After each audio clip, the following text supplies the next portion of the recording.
Hi, I'm the Guitar Trooper, YouTube's favorite old guy. Song development varies in its intensity and length. While some compositions come together in a matter of minutes, others can take hours, days, weeks, even months to come together. Even experienced, innately talented songwriters can experience this variation. It can't be confined to those that are new to the art. To follow is the story of Yesterday, first conceived in the dreams of Paul McCartney as a melody and then mulled over for months, being given a nonsensical working title during the writing of the lyrics, with work sessions coming at odd times during the Beatles' hectic 1964 to 1965 schedule, and finally becoming a recording with the backing of a George Martin-led classical string quartet. But the very first question was Paul's. Have I heard this somewhere before?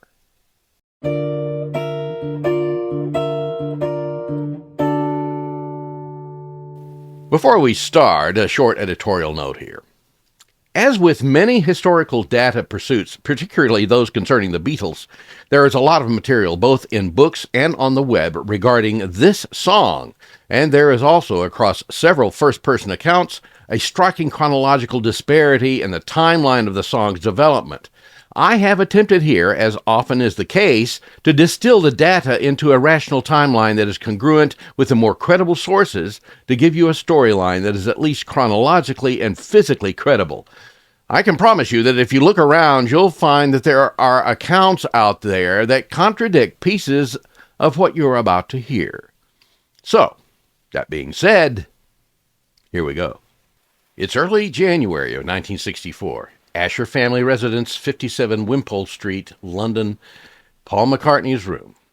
Paul awakens one morning with a compelling tune in his head, so compelling that he feels it is something that he has heard somewhere and just inadvertently recalled in a dream.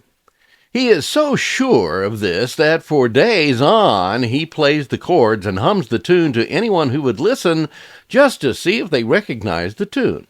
But nobody does. To preserve the cadence of the tune without a real set of lyrics yet, he assigns the working title of Scrambled Eggs to the composition, scribbling the line, "Scrambled eggs, oh my baby, how I love your legs." He could change the words later.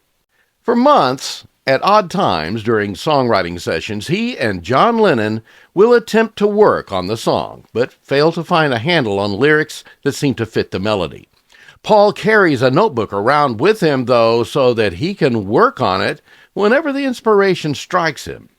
January 16th through February 4th, 1964, at the George V Hotel, Paris, the Beatles suite during an 18-day performance residency. George Martin first hears the prototype song, Scrambled Eggs. Paul tells him that he is considering a one-word title like maybe Yesterday, but is afraid that it's too corny. George Martin assures him that the one-word title will be fine.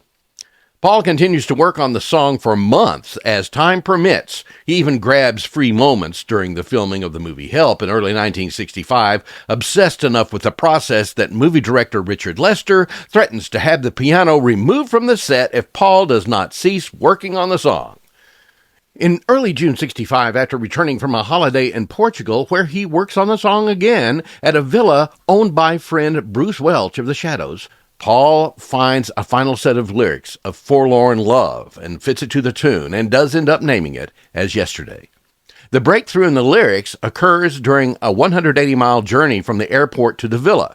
In his words, "I remember mulling over the tune yesterday and suddenly getting these little one-word openings to the verse." As it happens, Bruce Welch was apparently the first person on Earth to hear the completed song.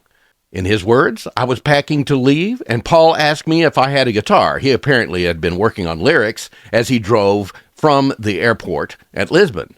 He borrowed my guitar and started playing the song, and we all know it now as Yesterday. There was no mention made about how Paul, a lefty, had played Bruce's guitar, which would have been strung for Bruce, a right-handed player, but the two accounts of Paul and Bruce regarding the lyrical breakthrough do mutually corroborate. Monday, June 14th, 1965, EMI Studios, Abbey Road, St. John's Wood, London. 7 p.m., Studio 2. From 2:30 to 5:30 p.m., the Beatles have already recorded I've Just Seen a Face and I'm Down, both of them being Paul McCartney songs and very different from each other. This evening session from 7 to 10 will be dedicated to Paul's song Yesterday, which is a huge stylistic leap from either one of those other recorded earlier in the day. With his Epiphone Texan acoustic tuned down a full step, Paul plays the song for John Lennon and George Harrison, even explaining to George before take one how the chords will be played at standard tuning. I'm in G, but it'll be in F. It goes E minor to A. They come to realize that the song will become too big if everybody plays. Paul will play it solo.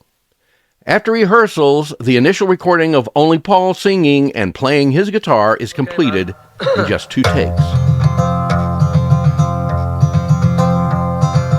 Yesterday. Although the solo sound is good, it needs something, and George Martin has an idea. George Martin, a trained classical musician with a keen sense of recorded music production, suggests the only accompaniment motif that he feels will fit the song: strings. At first, Paul flatly refuses the idea. Paul is worried. He looks squarely at Martin, saying, "I don't want Mantovani." Knowing Paul's musical sensitivity, George suggests, "Okay then, what about a very small number of string players, a quartet?"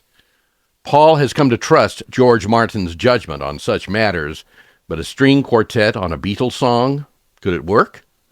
In his best bedside manner, George Martin calms a queasy Paul McCartney.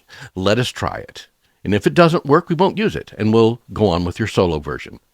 Still a bit apprehensive, Paul agrees. The recording session ends on schedule at 10 p.m. Tuesday, June 15th, George Martin's home. George Martin and Paul McCartney jointly work on a string quartet score for Yesterday. George already has one complete, but Paul has specific ideas about how the score should sound. Unable to read music, Paul relies on notes as played on the piano by George Martin. Paul interjects, "Here, let's have the cello play this," and hums the notes, instead of this one note.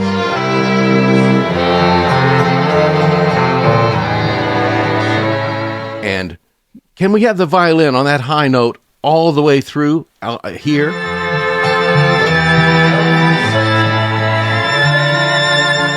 With Paul's suggestions obligingly included, the score is now complete. The next day, George Martin schedules 4 musicians for the recording session on Thursday. Thursday, June 17th, back at EMI Studios, Abbey Road.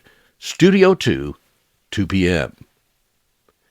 The contracted string quartet musicians are in the studio. Paul confers briefly with the ensemble, asking them to play the score as purely as possible. "No vibrato. I don't want any vibrato," he says. This is a very difficult thing for a trained violinist to do.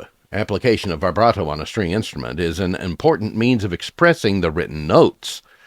They compromise by limiting the vibrato to a minimum, but not to the point of elimination. The guitar playback from June 14th, take 2, starts, while the quartet plays the score.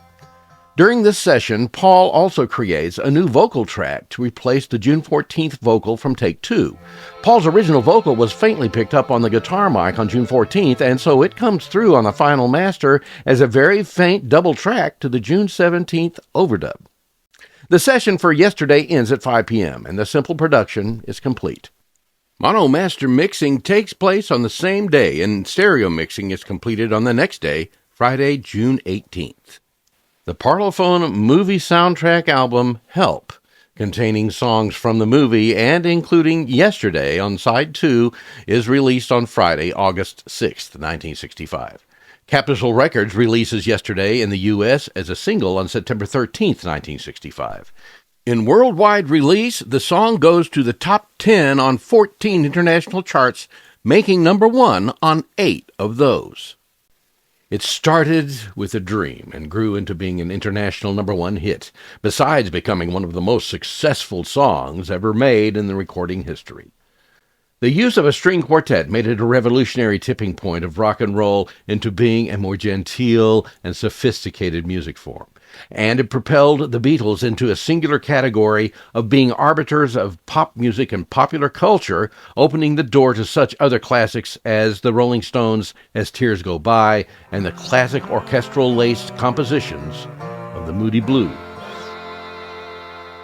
Hey guys, thanks for watching, and I hope that you enjoyed the video. If you did, please do me a favor and click on that thumbs up icon and leave a comment. Let me know what you think. You can also use comments to suggest video subject matter regarding pop music and pop music culture from the 1950s to the 1970s. A great thing that you can do also to support the channel is just share the video with your friends. Click on the arrow icon and pick the destination person and help us expand the audience. Speaking of supporting the channel, this would be a great time to subscribe if you're not yet a subscriber. It's easy and it's free, and it lets YouTube know that you support the channel. Just click on the subscribe button and be sure to select the top notification bell on the drop-down menu so that you will be notified whenever I post new content for the public.